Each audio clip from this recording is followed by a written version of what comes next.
Welcome to crime analysis. Telugu రాష్ట్రాల్లో సంచలనం సృష్టించిన డాక్టర్ ప్రీతి ఆత్మహత్య కేసు ఎంతవరకు వచ్చింది?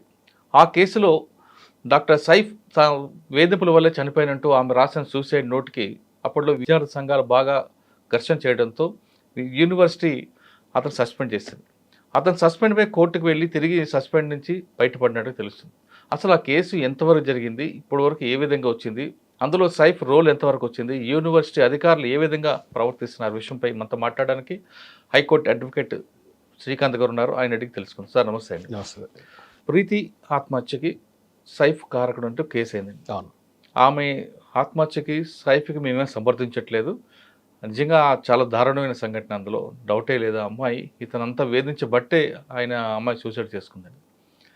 అంటే ఒక సీనియర్ అయి ఉండి ఆమె గైడెన్స్ చేయాల్సిన సైఫ్ ఆమెకి మానసికంగా శోభకు గురి చేయడంతో ఆమె తట్టుకోలేక ఆత్మహత్య చేస్తుంది. నిజంగా అది చాలా దురదృష్ట సంఘటన.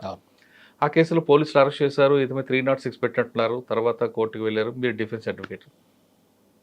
కోర్టు కూడా సస్పెండ్ వ్యతిరేకిస్తూ ఆర్డర్ కూడా ఇచ్చారు. తర్వాత ఏం జరిగిందని చెప్పే ముందు ఆ కేసు గురించి కొంచెం బ్రీఫ్గా చెప్పండి. అలిగేషన్ ఏంటంటే అండి, పోలీస్ వారి అలిగేషన్ ఏంటి అంటే, డాక్టర్ ప్రీతి అనే అమ్మాయి మార్నింగ్ అవర్స్లో ఒక అనస్థీషియా ఇంజెక్షన్ ఒకటి తీసుకొని తను సూసైడ్ అటెంప్ట్ చేసింది. తర్వాత సబ్సిక్వెంట్లీ నిమ్స్ హాస్పిటల్కి షిఫ్ట్ అయిన తర్వాత కొన్ని రోజుల తర్వాత డాక్టర్ ప్రీతి గారు చనిపోవడం జరిగింది. అంటే ఫస్ట్ అండ్ ఫార్మోస్ట్ ఏంటి అంటే, మనం ఎవరం కూడా ఒక ట్రైబల్ కమ్యూనిటీ నుంచి వచ్చిన ఒక స్టూడెంట్ అమ్మాయి ఆ స్థాయి దాకా వచ్చిన తర్వాత ఆ లైఫ్ని పోగొట్టుకోవడం అనేది మనందరికీ కూడా చాలా బాధాకరమైన, చాలా బాధాకరం. అవునండి.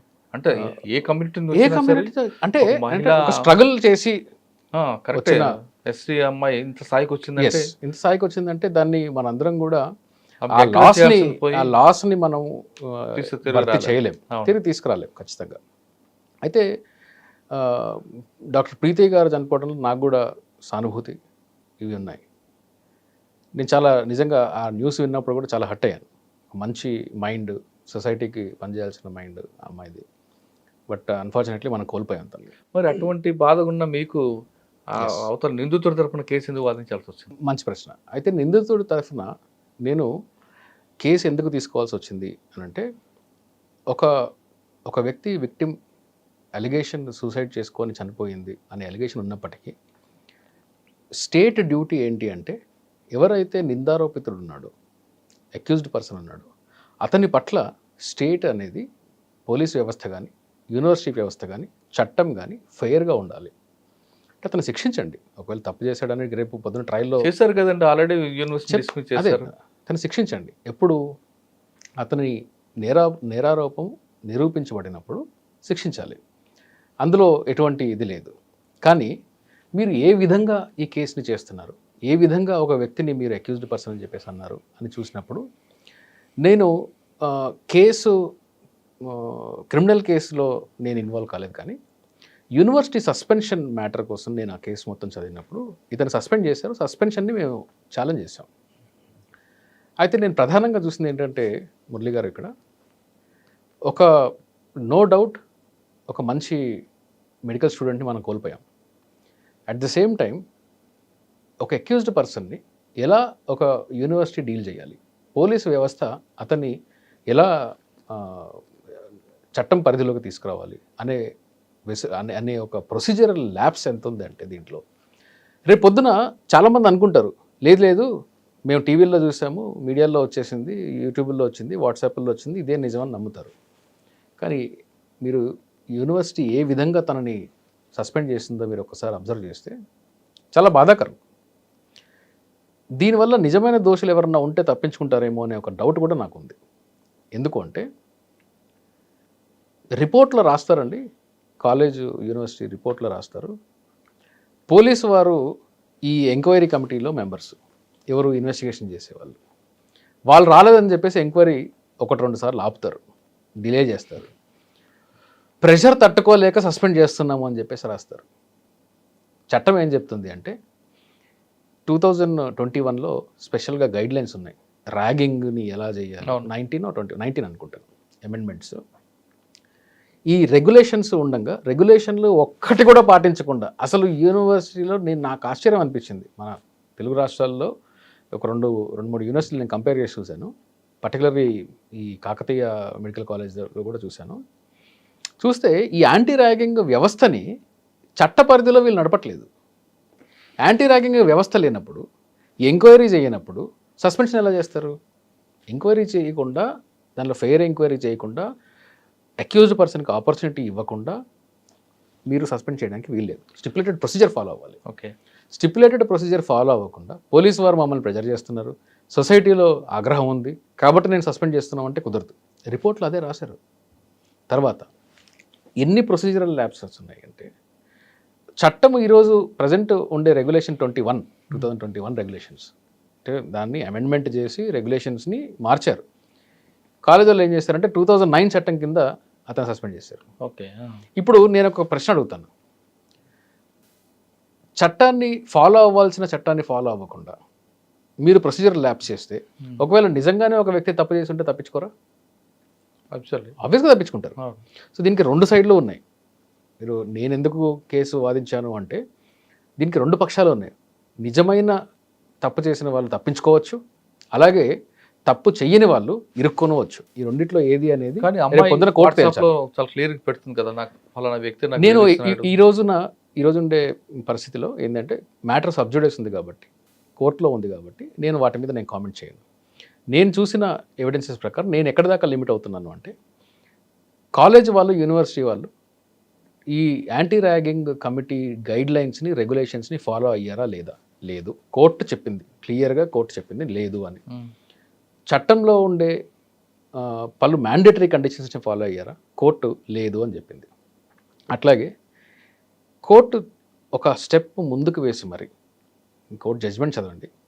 అసలు యూనివర్సిటీ కాలేజ్ ఈ అక్యూజ్డ్ పర్సన్ విషయంలో, డాక్టర్ సైఫ్ విషయంలో ఎన్ని తప్పుదాలు చేసింది అని కోర్టు చాలా డీటెయిల్డ్గా, చాలా ఎలాబొరేటెడ్గా ఆర్డర్ రాశారు కోర్టు.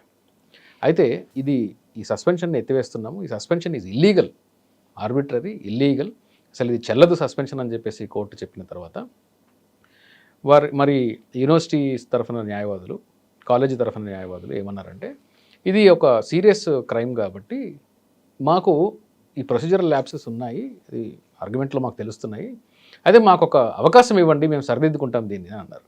చట్టంలో అలాంటి పర్మిషన్ ఇవ్వకూడదు. అయితే కోర్టు ఏం చేసింది అంటే, వాళ్ళని కూడా పరిగణిస్తూ, ఓకే ఒక సీరియస్ ఎలిగేషన్ ఉంది కదా అని చెప్పేసి పరిగణిస్తూ, ఒకవేళ అవసరమైతే మీరు ఫ్రెష్గా ఎంక్వైరీ చేయడానికి యు ఆర్ ఎట్ లిబర్టీ, అంటే మీరు కావాలంటే చేసుకోవచ్చు. కోర్టు చెప్పట్లేదు, కోర్టు ఎక్కడ చెప్పలేదు ఎంక్వైరీ చేయమని. కానీ మీడియాలో మొత్తం ఏం రాశారంటే, ఎవరు చెప్తే రాస్తున్నారో నాకు తెలియదు, మీడియా మొత్తం ఏం రాశారంటే, డాక్టర్ సైఫ్ మీద కోర్టు రెండోసారి ఎంక్వైరీ చేయమన్నది అని రాశారు. కానీ చేయమని చెప్పలేదు. దాన్ని కూడా ఛాలెంజ్ చేశాం, చేయమని చెప్పలేదు, ఎక్కడా చెప్పలేదు. ఒకవేళ కావాలి అంటే మీరు చేసుకోవచ్చు, లిబర్టీ ఇచ్చారు కాలేజీకి. కాలేజ్ వాళ్ళు ఏం చేశారు, మళ్ళీ నోటీసులు ఇచ్చారు, మళ్ళీ ఎంక్వైరీ చేశారు. ఈసారి మేము ప్రొసీజర్ ఫాలో అవుతామని చెప్పారు. ఫాలో అవుతామని చెప్పి ఎంక్వైరీ పెట్టారు. ఆ ఎంక్వైరీలో ఏంటంటే, మరి అదృష్టవశాత్తు దురదృష్టవశాత్తు మరి దానిలో లాయర్ని, నా లాయర్ సమక్షంలోనే చేయాలి అని చెప్పేసి డాక్టర్ సైఫ్ కాలేజీకి పిటిషన్ పెట్టారు. దాన్ని యాక్సెప్ట్ చేశారు. సో నేను వెళ్ళాను, ఎంక్వైరీ కమిటీ ముందుకు వెళ్ళాను. ఎంక్వైరీ కమిటీ ముందుకు వెళ్తే చాలా ఆశ్చర్యం అనిపించింది నాకు. ఎంక్వైరీ జరిగిన విధానం కూడా చాలా ఆశ్చర్యం అనిపించింది. వీడియో రికార్డ్ చేశారు కానీ చాలా ఆశ్చర్యం అనిపించింది. నేను ఎక్కడ వినలేదు, చూడలేదు, చట్టంలో చదువుకోలేదు. నువ్వు తప్పు చేసావా అని నిన్ను అడిగితే అది నేను చేయలేదు అంటాం. అంటే అలాంటి క్వశ్చన్ ఏంటో నాకు అర్థం కాదు. రెండోది, నువ్వు వాట్సాప్లో ఏదో మెసేజ్ పెట్టి డిలీట్ చేసావు కదా, ఆ డిలీటెడ్ మెసేజెస్లో ఏదో ఉంది, అందుకే నువ్వు డిలీట్ చేసావు కాబట్టి నువ్వు తప్పు చేసావు. నేను వాట్సాప్ మెసేజ్ హాయ్ పెట్టాను, హెచ్ఐకి బదులు హెచ్జీ పడ్డది, డిలీట్ ఫర్ ఆల్ కొట్టాను. నువ్వు అది దానిలో ఏదో ఉంది కాబట్టి డిలీట్ చేసావు, అందుకే నువ్వు శిక్షార్హుడివి అంటే ఎలాగా? ఇది ఎక్కడా కూడా సూసైడ్ నోట్ లేదు. మీరు అన్నారు కానీ డాక్టర్ ప్రీతి గారు సూసైడ్ నోట్ రాయలేదు సార్. అమ్మాయి చనిపోవడం అనేది చాలా బాగా కాదన్న, ఎవ్వరు రివర్ట్ చేయలేము. ఓకే, అమ్మాయి చనిపోయింది కాబట్టి కరెక్ట్గా ఇన్వెస్టిగేషన్ చేయలేదు అని అనుకుంటున్నారా? లేదు నేనైతే ప్రజలకి, పోలీసుల ప్రజలకి పోలీసు ప్రెషర్, పొలిటికల్ పోరాటం పోలీసుల మీద లేదు యూనివర్సిటీ అధికారులు, పోలీస్ ప్రెషర్, పొలిటికల్ ప్రెషర్ ఈ కేసులో చాలా క్లియర్గా కనిపిస్తుంది. నేను ఎవరి మీద ఫైట్ చేయట్లేదు, ఎవరి మీద ఏమీ సంధించట్లేదు. ఒక వ్యక్తి తన ఫండమెంటల్ రైట్స్ తనకి స్టూడెంట్గా ఉండే ఒక హక్కుల్ని, అక్యూజ్డ్ పర్సన్గా ఉండే హక్కుల్ని పోలీసు వ్యవస్థ అలాగే యూనివర్సిటీ వ్యవస్థ ఆ వ్యక్తి యొక్క హక్కుల్ని కాలరాస్తుంది. కాబట్టి నేను ఆ వ్యక్తి తరఫు నుంచి కాలేజీలో చదువుకోవడానికి మాత్రం అతని ఫండమెంటల్ రైట్ అది. ఈవెన్ ఒక శిక్ష పడ్డ ఖైదీ కూడా జైల్లో ఉండి చదువుకోవచ్చు. ఇన్ఫాక్ట్ సుప్రీంకోర్టు ఏం చెప్పింది అంటే, ఒక ఖైదీ జైల్లో శిక్ష అనుభవిస్తున్న ఖైదీ నేను చదువుకుంటాను అంటే గవర్నమెంట్ దాన్ని ప్రోత్సహించి చదివించాలి అని చెప్తుంది. అట్లాంటి ఒక వ్యవస్థలో మనం ఉంటున్నాము, అంత హ్యూమన్ రైట్స్ ఉన్న వ్యవస్థలో మనం ఉంటున్నాము. నువ్వు బయట ఉండేవాడిని నేను సస్పెండ్ చేసేస్తాను, నువ్వు చదువుకోవడానికి వీల్లేదు, ఇంకా క్రిమినల్ కేసు కూడా ప్రూవ్ అవ్వలేదు అంటే కుదరదు. సుప్రీంకోర్టు మీకు చాలా ల్యాండ్మార్క్ కేసు, మన ఇలాగే tribal student suicide case Maharashtra పూణేలోను, I think subject to correction, మహారాష్ట్రలో జరిగింది 2019 అనుకుంటాను. చాలా పాపులర్ కేసు అది. దానిలో సీనియర్స్ అరెస్ట్ అయ్యారు, సీనియర్స్ ర్యాగింగ్ వల్ల అయ్యిందని చెప్పి అట్రాసిటీ కేసు కూడా సేమ్ ఇప్పుడు డాక్టర్ సైఫ్ మీద కూడా అట్రాసిటీ కేసు ఏదో పెట్టారు. అది జరిగింది. ఎందుకంటే ఏపీలో రాజాలో కూడా జరిగింది కదా. మీకు ఏపీ కేసు కన్నా మహారాష్ట్ర కేసు సుప్రీంకోర్టు దాకా వెళ్ళింది. అందుకే దానిలో ఉన్న లాజిక్ చెప్తున్నాను నేను. సో సుప్రీంకోర్టు ఏమన్నదంటే, వీళ్ళు నేరారోపితులు కానీ వీళ్ళకి ఫండమెంటల్ రైట్స్ ఉన్నాయి, చదువుకోవడం అనేది వాళ్ళ ప్రాథమిక హక్కు. క్రిమినల్ ట్రయల్ పెండింగ్గా ఉండగా వీళ్ళని చదువుకోవద్దు, నువ్వు సస్పెండ్ చేయాలి, నువ్వు కాలేజీకి రావడానికి వీల్లేదు అని చెప్పడానికి వీల్లేదు. కాబట్టి వీళ్ళని చదువుకునే పర్మిషన్ ఇవ్వండి అని చెప్పేసి సుప్రీంకోర్టు ఏం చేసిందంటే, అందరి స్టూడెంట్స్తో సమానంగా వాళ్ళు చదువుకోవాలని చెప్పింది. ఆ జడ్జిమెంట్ మీద రిలే అవుతూ గౌరవ తెలంగాణ హైకోర్టు కూడా ఈ జడ్జిమెంట్ ఇవ్వడం జరిగింది. ఇప్పుడు ప్రజెంట్ కూడా మళ్ళీ చాలా మెకానికల్గా మళ్ళీ అన్ని ప్రొసీజరల్ ల్యాబ్స్, ఏవేమని నేను చెప్పను ఎందుకంటే కోర్టు సబ్జుడిస్ ఉంది కాబట్టి, ప్రొసీజరల్ ల్యాబ్సెస్తో చట్టాన్ని ఫాలో అవ్వకుండా, ఇది నేను చాలా ఫ్రీగా చెప్పగలను, చట్టాన్ని ఫాలో అవ్వకుండా చట్టాన్ని ఉల్లంఘిస్తూ డాక్టర్ సైఫ్ని కాలేజీ వారు విక్టిమైజ్ చేస్తున్నారు అనడానికి ఎటువంటి సందేహం లేదు. కోర్టులో ఇప్పుడు ప్రజెంట్ ఇంకా సెకండ్ సస్పెన్షన్ ఛాలెంజ్లో ఉంది. గౌరవ న్యాయస్థానం సెకండ్ సస్పెన్షన్ని కూడా ఇది ఇల్లీగల్ అని చెప్పేసి స్టే చేయడం జరిగింది. అంటే డాక్టర్ ప్రీతి చనిపోవడం పట్ల మీరు విచారం ఉంది, మీకు ప్రగాఢమైన సానుభూతి ఉంది. దట్టు మీరు ఏ వ్యక్తి అన్నప్పటికీ కూడా నాకు బీయింగ్ ఏ మెంబర్, నాకు ఒక ట్రైబల్ కమ్యూనిటీ నుంచి, ఒక షెడ్యూల్ కాస్ట్ కమ్యూనిటీ నుంచి, నిమ్న వర్గాల నుంచి వచ్చి అంత ఉన్నత స్థాయికి వెళ్ళి చదువుకోవడానికి ఎన్ని కష్టాలు పడతారు, వాళ్ళ బ్యాక్గ్రౌండ్ ఏమై ఉంటుంది, వాళ్ళ పూర్వీకుల బ్యాక్గ్రౌండ్ ఏమై ఉంటుందని నాకు తెలుసు. సో అదొక లాస్ అనేది, అది ఎవరు ఫుల్ఫిల్ చేయలేని లాస్. ఒక మెడికల్ స్టూడెంట్. మీరు సైఫ్ గురించి మాట్లాడుతున్నారు, అమ్మాయి ఆత్మ శాంతించాలన్నా లేదు వాళ్ళ తల్లిదండ్రులకు న్యాయం జరగాలంటే ఏం చేయాలంటే? నేను చాలా సీరియస్గా నా డౌట్ ఎక్స్ప్రెస్ చేస్తున్నానండి. ఎందుకంటే నేను డిఫెన్స్ చేయట్లేదు, వరంగల్లో ట్రయల్ నేను చేయట్లేదు. బహుశా నేను అంటే ట్రయల్ చేస్తాను లేదు నాకు తెలియదు. ప్రస్తుతానికైతే నేను కేవలం అతని సస్పెన్షన్ మాత్రమే హైకోర్టులో ఛాలెంజ్ చేస్తున్నాము. అందులో ఒక జడ్జ్మెంట్ ఆల్రెడీ సస్పెన్షన్ ఇల్లీగల్ అని చెప్పింది హైకోర్టు. ఇప్పుడు ఇంకొక సెకండ్ సస్పెన్షన్ని ఛాలెంజ్ చేసాం, అది కూడా హైకోర్టు గౌరవ న్యాయస్థానం స్టే చేసింది. డిఫెన్స్లో లేను కాబట్టి నేను దాని మీద కామెంట్ చేయడం, ఇతని పక్షంలో కామెంట్ చేయడం కూడా అంత సమంజసం కాదు. కాసేపు అంటే అమ్మాయి గురించి మాట్లాడండి. ఒక ట్రైబల్ అమ్మాయి స్థాయికి వచ్చింది కాబట్టి అమ్మాయి ఆత్మ శాంతించాలన్నా లేదా తల్లిదండ్రులకు న్యాయం జరగాలంటే ప్రాపర్గా ఎలా జరగాలి? మీరు రెండోసారి కూడా ఈ ప్రశ్న అడిగారు కాబట్టి నేను మరి ఈ డౌట్ నేను చెప్తే ఏమవుతుందో నాకు తెలియదు. బట్ నాకుండే జెన్యూన్ డౌట్ని నేను ఎక్స్ప్రెస్ చేస్తాను. ఇదివరకు కూడా ఎవరైతే ఈ కేసుని ఎంక్వైరీ స్టార్ట్ చేసిన అధికారులు ఉన్నారో, ఇంతకుముందు ఆ అధికారులు వేరే కేసులలో ఏ తప్పు చేయని వాళ్ళని కూడా తీసుకెళ్లి జైల్లో పెట్టి 10 ఏళ్ళు జైల్లో పెట్టేసిన మనం చూసాం. అయితే నిజమైన తప్పు చేసిన వారు ఎవరన్నా ఉంటే, నిజంగా ఒకవేళ డాక్టర్ ప్రీతి గారు నిజంగానే సూసైడ్ చేసుకొని ఉండుంటే, సూసైడా కాదా అనేది నాకు తెలియదు, ఒకవేళ ఉంటే దానికి డాక్టర్ సైఫ్ కారకుడు కాకుండా ఉంటే, అసలైన నిందితులు, అసలైన తప్పు చేసిన వాళ్ళు తప్పించుకుంటున్నారేమో అనేది డౌట్ మాత్రం నాకు ఖచ్చితంగా ఉంది. ఒకవేళ ఈ ల్యాప్సెస్ వల్ల నిజమైన తప్పు చేసిన వాళ్ళు తప్పించుకోకుండా చూసుకోవాలి. ఓకే, ఒకవేళ సైఫ్ అని రేపు కోర్టు జడ్జిమెంట్ ఇచ్చింది అనుకో, అది ఒకవేళ కోర్టు తీర్పు ట్రయల్ తర్వాత కోర్టు కానీ తీర్పు ఇచ్చింది అంటే ఆ తీర్పుని ఖచ్చితంగా పాటించి తీరాల్సిందే. ఒకవేళ కోర్టు చెప్తే మాత్రం అది ఎవరైనా కానీ దాన్ని కాదు అనడానికి లేదు. సబ్జెక్ట్ టు అపీల్ ప్రావిజన్స్, కాదు అనడానికి లేదు.